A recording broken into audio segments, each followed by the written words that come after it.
那天晚上，我听见浴室里传来冲水声，还有一个沙哑的声音，低声喊着我老婆的名字。可我们明明把总水阀关了，浴室里也没有任何人。如果要说我们家发生了什么离奇的事，就得从搬进曼谷郊区这间房子说起。那是一栋3层楼的透天厝，带着一点旧时代味道，窗户边总是透着昏黄的光。房价低到不可思议，房仲虽然笑得有点僵硬，但还是信誓旦旦，保证没问题。我和老婆安安带着6岁的小女儿小米搬进来时，还在安慰自己，这么便宜，大概只是位置偏点，或者前屋主急着移民吧。那时我没想到，这房子的每一个夜晚都是一场等待揭开的噩梦。搬家当天，曼谷的太阳像要把人烤化一样毒辣。我们一家3口顶着大太阳，把最后一箱行李搬进屋子。屋内空调却怎么也凉不起来，反而有种黏腻的湿气盘踞在角落。安安第一眼就说，浴室好像有点怪。我笑他想太多。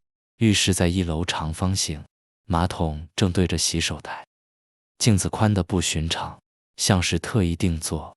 马桶后方有个小窗，外面是半封闭的后巷，总有股浓重的消毒水味飘进来。晚上睡觉前，我们一家围着客厅吃外带便当。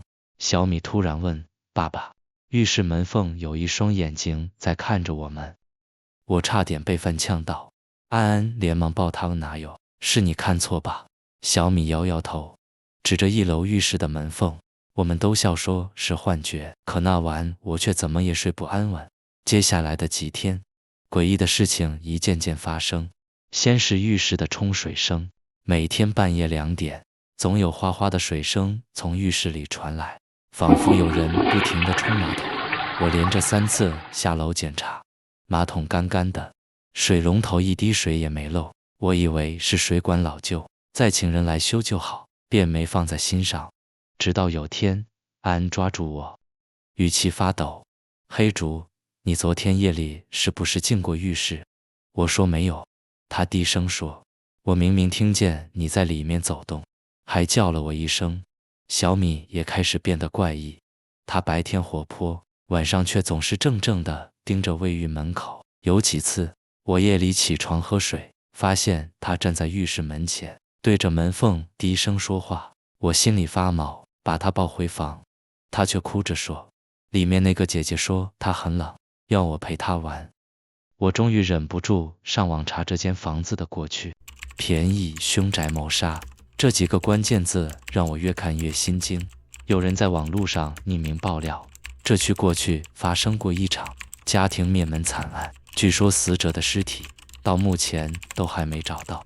那晚，我盯着浴室门口，脑海里想着那些网络上说的事件，是我们家吗？有一天深夜，我被一阵剧烈的水声吵醒。你听见了吗？安安紧抓我的手，浴室里的冲水声越来越大，像是有人拼命地拉着马桶冲水，水花四溅，然后是一连串湿哒哒的脚步声。我拿着手电筒走下楼，发现浴室门微微半掩，从门缝里确实有一双眼睛正直直地盯着我，那双眼睛布满血丝，瞳孔异常漆黑。我吓得往后退，却听见一声低哑的女声，不要关门。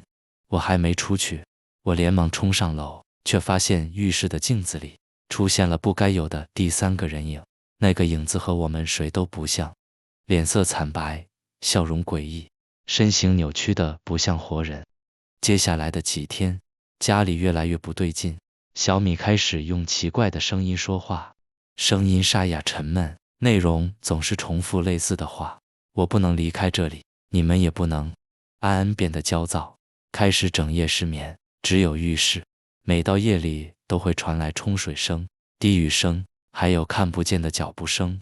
那天安安突然崩溃，说什么也要带小米搬出去，但我们一打开大门，只听见背后浴室传来一声巨响，镜子炸裂，碎片四散。我在碎片中看见自己的脸变得陌生而诡异。我们报警了，警察来到现场，却什么都查不出来，只说这区确实有过命案，但具体细节无法透露。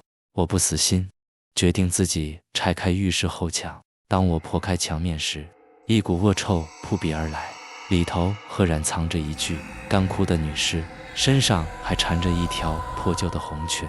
那一刻，屋内灯光忽明忽暗，浴室镜子里浮现模糊的水渍与血迹，镜面仿佛变成一片水池，水面下浮现女人的脸，双眼死死盯着我。她的头发在水中飞扬，嘴角缓缓张开一个诡异的弧度。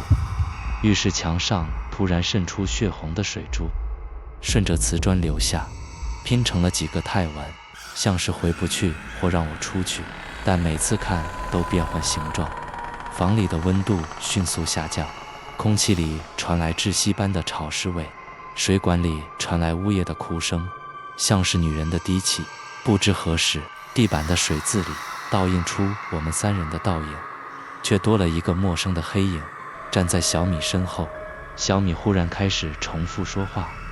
姐姐说，她被关在这里很久很久，她想出来。安安颤抖着抱紧小米，问我是不是也看见了，她在叫我名字。她说她也有一个女儿。安安的声音快哭出来。这时，浴室门缓缓打开，女鬼从昏黄灯光中现身。她拖着湿哒哒的红裙，脚步在水洼里留下黑色印记。她头发盖住半边脸，露出的另一半满是水泡和伤痕。她没有说话，却用手指缓缓划过镜面，每划一次，镜子里就多一张陌生脸孔，最后成了一整面鬼影的墙。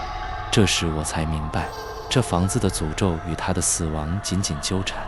每次有人搬进来，只要夜里有人违反浴室的禁忌，镜子、门缝、水声，她就能暂时现身，把活人拉进她的世界，让我们变成她永远的陪葬。